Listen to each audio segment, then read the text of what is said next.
Hey everyone, thanks for joining us for another deep dive. Mm, Today we're looking into something that's been causing a lot of debate and concern in the UK, yeah, and that's the possibility of a two-tier justice system, right. specifically when it comes to child sexual abuse cases. Yeah, that's a heavy one. Yeah, and we've got a ton of sources for this one. Okay.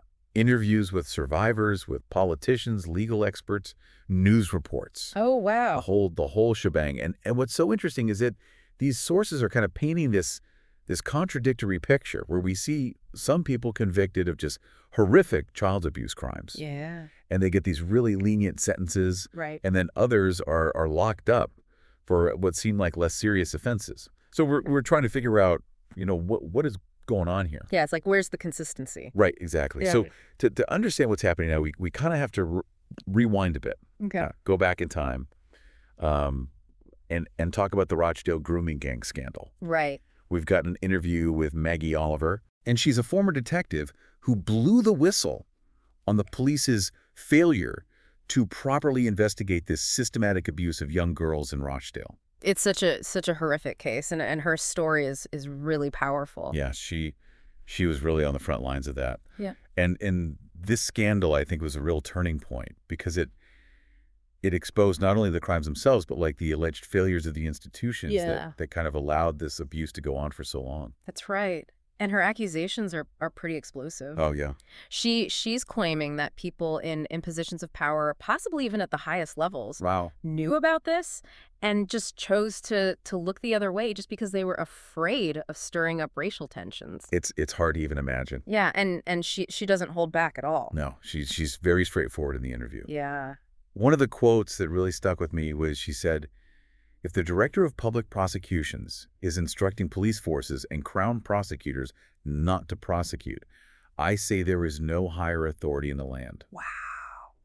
That's a powerful statement. It really highlights how serious her claims are. I mean, Right. suggesting that there was this deliberate attempt to suppress justice Right. and that they were putting political convenience above the safety of these girls. Yeah, I mean that case really set the stage for what we're seeing now with this whole debate around sentencing discrepancies. Right. We've got all these news reports highlighting recent cases where people convicted of possessing child abuse images got these very lenient sentences, Really? sometimes just community orders, and so it really begs the question, Yeah. are some crimes being treated more seriously than others? Based on who's committing them. Right, Yeah. exactly. And it's impossible to ignore the raw emotion surrounding all of this. Yeah, absolutely. We hear the anguish, the fury in the voices of survivors. Yeah. We see the frustration of commentators, and then you have the politicians trying to navigate this really sensitive issue. Yeah, you can definitely feel that tension in a lot of the sources that we looked at. Right, and then you have Elon Musk Oh, yeah. jumping into this already charged environment Right. with his tweets about the UK grooming gang scandal. Right. And his comments, along with those from other high-profile figures, Yeah. have really just poured fuel on the fire Oh, I bet. and brought international attention to this. And they're Yeah. really pushing for a full public inquiry. It's amazing how much influence someone like Elon Musk has. Yeah. His tweets can just bring so much attention to a topic like this. Right. And so now the government is trying to respond to all of this. We have statements from Jess Phillips, the safeguarding minister, Okay. and she's defending Keir Starmer, who was actually the director of public prosecutions Right. during the Rochdale scandal. Uh-huh. And she's emphasizing the government's commitment to tackling sexual violence and abuse. Okay, but what about the critics? Are they buying that? Well, that's where the sources start to show some cracks. Ah. While Phillips is defending the government's track record, the critics are saying their actions just aren't enough. They're saying we need stricter sentencing guidelines, Okay. more resources for law enforcement and victim support services. Right. And some are even saying that we need to look at deporting convicted offenders with dual nationality. That's a pretty controversial one. It is, yeah. And it's not just about what's being done, but it's about the attitudes underneath it all. What do you mean? Well, some sources are suggesting that there's a reluctance to fully acknowledge how big this problem really is. I see. Maybe out of fear of alienating certain communities or disrupting social harmony. So it's like they're trying to avoid rocking the boat. Right, exactly. And that raises a really important question. There's that. Is there a genuine commitment to actually tackling the root causes of this two-tier system? Or are we just seeing a bunch of reactive measures? Yeah, just to kind of appease public anger without really changing anything. Right, and that's what we're going to try to unpack in this deep dive. Wow. It's a lot to unpack. It is. It is. We've got accusations flying around. We've got emotional testimonies, political maneuvering, public outrage. It's a tangled web for sure. It sounds like it. Yeah, it is. But I think the key is to just take a step back Okay. and look at the different perspectives that are presented in these sources. Okay. We've got politicians defending the current system, legal experts explaining how it all works, and commentators calling for both reform and some pretty radical changes. Yeah, it sounds like a pretty diverse range of opinions. It is, and it's important to not just understand what each side is arguing, but why they're arguing it. Right. What are their motivations? Exactly. Yeah. And that's where you, the listener, come in. Okay. What jumps out at you in all of this? What Yeah. resonates with your own sense of justice and fairness? It's a good question. And it's by grappling with these questions, by having these informed discussions, that we can actually start moving towards a more just and equitable society. I agree with that completely. So let's dive into some of the specific arguments and perspectives. Right. We'll look at the concerns about racial bias in the justice system, the impact of prison overcrowding, and that really delicate balance between protecting children and making sure everyone gets a fair trial. It's a tough balance to strike. It is. Mm. And we'll also take a closer look at the government's response, see what steps they've taken and what criticisms they're facing. That'll be interesting. Yeah, because this deep dive isn't just about understanding what's happening. Right. It's about why it's happening. Yeah. And it's about empowering you, the listener, to form your own informed opinions on this really complex and important issue. I like that. That's a good goal. And one of the most controversial points in all of this is the role of race in the justice system. Yeah, that's always a sensitive topic. It is. And some sources are arguing that there's this hesitation to address certain types of abuse, Like what kind? particularly those involving perpetrators from specific minority communities. Oh, I see. And they're saying that it's because of this fear of being labeled racist or inflaming social tensions. Right. It's a very delicate situation. It is. And we have to approach this aspect with both sensitivity and honesty. Yeah, absolutely. Because the sources really don't shy away from the uncomfortable truth that the ethnicity of both perpetrators and victims Yeah. has played a role in how these cases have been handled, perceived, and debated. Right. It's something we can't just ignore. Absolutely not. Yeah. For example, we have Maggie Oliver, Right. who's very clear in her assertion that, based on her experience, the vast majority of abusers in these grooming gang cases are predominantly Pakistani Muslim men. She's not afraid to say what she thinks. No, she's very direct about it. Yeah. And she goes on to argue that this fact has been downplayed or ignored to avoid a backlash. I see. So it's like people are afraid to address the issue head on. Right. And it's important to separate what she observed Yeah. from her interpretation of it. Okay. You know, she's sharing her firsthand experience. Right. And whether we agree with her conclusions or not, it's crucial to acknowledge that race and religion have become intertwined with this issue, Yeah, that's true. both in the public's mind and in the political and legal responses. So it's not just something that's happening in the background. It's actually shaping how people are reacting to this whole situation. Right, exactly. Yeah. And that complexity is also highlighted in Nigel Farage's interview. Oh, okay. What'd he have to say? Well, he talked about how difficult it is to even discuss these sensitive topics. Within his own party.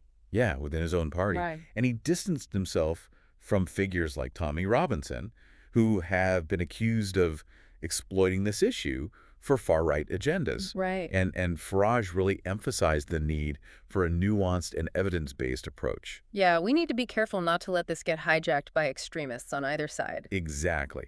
And Farage's comments really illustrate that tightrope walk that you have to do Yeah. when you're talking about race and crime, Uh-huh. without falling into the traps of denial or inflammatory rhetoric. It's a tough balance to find. It is. And the sources really show that there's no easy or universally agreed upon way forward. Yeah. It's a complex issue with no easy answers. Right. And that brings us to a really crucial question.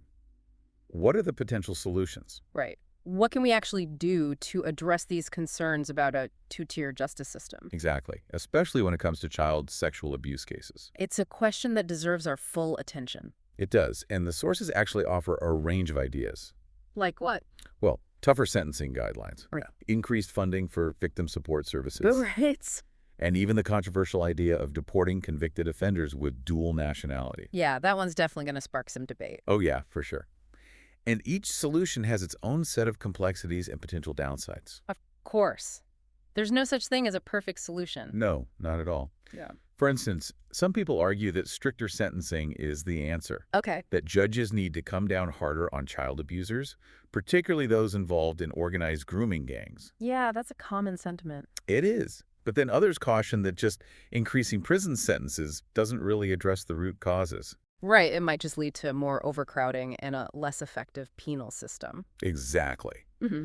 And then there's debate about resources. Yeah. A lot of sources point to the chronic underfunding of law enforcement social services, victim support organizations. Yeah, they're stretched thin as it is. They are. And they're arguing that this directly impacts their ability to investigate, prosecute, and support those affected by child sexual abuse. So it's like a vicious cycle. It is. And this ties into a larger conversation about societal priorities. What do you mean? Well, are we as a society truly committed to protecting children and tackling this issue head on? Mm-hmm. Or are our actions just symbolic gestures that don't really address the deeper systemic problems? That's a tough question to answer. It is. And it's a question that demands honesty and introspection, I agree. because the sources present plenty of evidence of both good intentions and systemic failures. So it's not a black and white issue. No, it's very nuanced. And it's up to us as informed citizens to hold those in power accountable. Yeah. And demand meaningful change. Absolutely. We can't just sit back and expect things to fix themselves. Exactly. And as we explore these potential solutions further, we need to keep in mind the broader context of the UK's legal and social landscape. Okay. We'll look at the arguments for and against deportation, the impact of prison overcrowding, and that always evolving understanding of what constitutes justice in a complex and diverse society. It's going to be a fascinating discussion. It will be. Yeah. So buckle up, everybody, I'm ready. because we're about to dive deep into the heart of this issue. Let's do it. And this brings us to something that a lot of the sources mentioned, Right. which is prison overcrowding Right? and how that's actually influencing sentencing decisions. Yeah, that's a big one. Yeah. There's actually a judge we heard from Uh-huh. who explicitly stated that a convicted pedophile would gotten a much harsher sentence Wow. if there was more space in prisons. It's kind of scary to think that Yeah. justice can be hindered by just like practical limitations. Right. And it raises so many questions. It does. About how we're allocating resources. Mhm. Like, how effective is our penal system, really? Right. Are we actually equipped to deal with the magnitude of these crimes? Yeah. Are we just putting people in prison and hoping for the best? Right. And the sources are really pointing to this tension Yeah. between wanting to punish offenders Uh-huh. and then the reality of this like strained and overburdened prison system. Yeah. And that tension is really obvious when it comes to crimes like child sexual abuse. Right. Where the public is screaming for harsher punishments. Mhm. But then you have the logistical nightmare of actually incarcerating all these people. Right. And then, of course, there's the debate about deportation. Oh, yeah. That's a hot button issue. It is. And some sources like Nigel Farage and that commentator on GB News, Okay. they suggest that deporting convicted offenders with dual nationality Mhm. could help alleviate some of the pressure on prisons Okay. and also send like a strong deterrent message. Right. Make people think twice before committing these crimes. Right. But like we talked about earlier, Yeah. this solution brings up a lot of legal and ethical questions. It does. Like it touches on fundamental questions of citizenship Uh-huh. and human rights. Right. Are we just shifting the problem to another country? Exactly. And Yeah. and are we potentially creating more risks for vulnerable populations in those other countries? Yeah. It's a really complicated issue. It is. Is it? And we need to be really careful about thinking through both the intended and the unintended consequences. Absolutely. And speaking of unintended consequences, Yeah. we really need to address the impact this whole conversation is having on public trust in the justice system. That's a big one. Yeah, because the sources, especially the interviews with survivors Yeah. and all the passionate commentary in those news segments, Mhm. really reveal this deep sense of anger and betrayal. People feel like the system has failed them. Yeah, like their voices aren't being heard. Right. Yeah. And that they're prioritizing the rights of offenders over the safety and well-being of victims. And that erosion of trust is incredibly damaging. It is. And it goes way beyond just individual cases. Right, because when people lose faith in the justice system's ability to be fair and effective, Mm-hmm. it undermines the whole foundation of a stable society, Right. right? And that loss of trust is made even worse by the perception that some groups are treated differently by the law. Like there's a double standard. Yeah, based on things like race, class, or social status. Right. And whether those perceptions are accurate or not, the fact that they exist so widely Yeah. really points to this deep-seated need for transparency, accountability, and a real commitment to equal justice. Right. And this is where the cuss calls for a full public inquiry into those grooming gang cases Yeah. become really important. Because people want answers. They do. They want to know what went wrong and how to make sure it doesn't happen again. Right. And it's not just about looking back. Uh-huh. It's about creating a system that actually works. Yeah, one that's fit for purpose going forward. Right. And that means examining everything from the sentencing guidelines Okay. to police training to the resources available for victims. Right. We need to make sure that the system is actually equipped to deal with these kinds of crimes. Exactly. Yeah. And it also means having some really honest, sometimes uncomfortable conversations. About things like race and religion. Yeah, and social inequality. Mm-hmm. And how all that plays into both the crimes themselves and the response from the justice system. Yeah, we can't shy away from those difficult conversations. We can't. And the sources we've looked at really highlight how urgent and complex this task is. It's a challenge that requires all of us to pay attention, to think critically, and to be willing to engage in constructive dialogue even when it's hard. Yeah, it's not going to be easy, Yeah. but it's definitely necessary. Absolutely. We owe it to ourselves and to future generations to get this right. It's really striking how justice isn't just about laws and punishments. It's about creating a society where everyone feels safe and respected and valued. There's a huge undertaking. It is. It's an ongoing thing, a journey, not a destination. And it requires us to move beyond that simple us versus them thinking, Right. to really embrace those complexities of human experience. And, the sources we've looked at, they really push us to think that way. Yeah. They challenge us to not oversimplify or demonize, but to engage with these issues thoughtfully and compassionately. And that's so important. Yeah. It's about recognizing that every single person, no matter their background or the choices they've made, deserves to be treated with dignity and respect. Exactly. And that doesn't mean that we're condoning harmful actions or ignoring accountability. It means understanding that justice isn't about revenge. It's about creating a system that's fair and restorative. Right. One that addresses harm, but also offers ways for healing and rehabilitation. Yeah, and that brings us back to the voices of survivors. I mean, throughout this whole deep dive, we've heard their pain, their anger, their sense of betrayal. Yeah, their stories are just so powerful. They are. They remind us that behind all the legal stuff, the politics, the headlines are real people whose lives have been completely changed by trauma. Yeah. And they're longing for justice. Their voices need to be at the center of this conversation. Absolutely. Yeah. And it's not just about hearing their stories. Right. It's about believing them. Yes. Supporting them and making sure they have the resources and services they need to heal and rebuild their lives. And creating a culture where they feel safe coming forward. Right. Knowing that they'll be treated with sensitivity, respect, and a real commitment to finding justice. Okay, so we've talked about the need for systemic change, addressing inequality, individual action, and really prioritizing survivors' voices. As we wrap up, what's the one thing you really want our listeners to take away from this? I think it's the pursuit of justice is everyone's responsibility. I like that. It doesn't just happen in courtrooms or government buildings. Right. We create it together through our choices, our community involvement, and our dedication to a world where everyone can thrive and be free from harm. That's a really powerful way to put it. So to our listeners, as you think about everything we've talked about today, I want you to ask yourself, how can you in your own life contribute to a more just and equitable world? Yeah, maybe it's a small act of kindness, a conversation, or supporting organizations that are fighting for change. Because every step we take, no matter how small, makes a difference. It does. It all adds up to this collective effort to make justice a reality for everyone. And on that note, we'll leave you with one final thought. Okay. We've talked a lot about a two-tier justice system, but what about a two-tier society? How do the disparities we've discussed reflect broader inequalities in things like education, healthcare, economic opportunity, even basic human dignity? It's a question worth thinking about. It is. What can we do as individuals and as a society to close those gaps and create a world where everyone has a chance to reach their full potential? It's a challenge, but it's one we need to face head on. Thanks for joining us on this deep dive.